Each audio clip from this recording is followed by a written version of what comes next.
So what the fuck happened when Peter met all of his villains at a bar? One day when Peter and Randy were having a talk about Spider-Man, their roommate Fred or Boomerang overheard the conversation and was amazed by how much Peter knew about Spider-Man.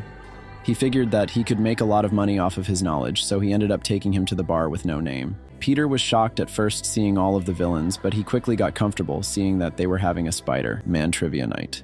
And after he beat them all, he figured that they weren't that bad after all. But they were quick to prove him wrong. So what the fuck was the only thing Joker ever cared about? In his early crime days, he breaks into a zoo where he finds a baby silverback gorilla. He gets rid of the mother and takes the child for himself.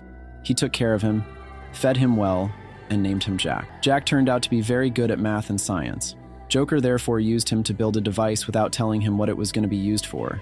And when Jack later found out that the device was going to be killing thousands of people, he felt extremely guilty, so when him and Joker were thrown out of a plane, he intentionally didn't pop his wings, leaving the Joker alone. So what the fuck was the hardest thing Deadpool ever had to do? In order to save his daughter Ellie and get a cure for her, he made a deal with Cable in which he had to carry out a list of hits for him. No questions asked. And the last name on this list was just a normal civilian.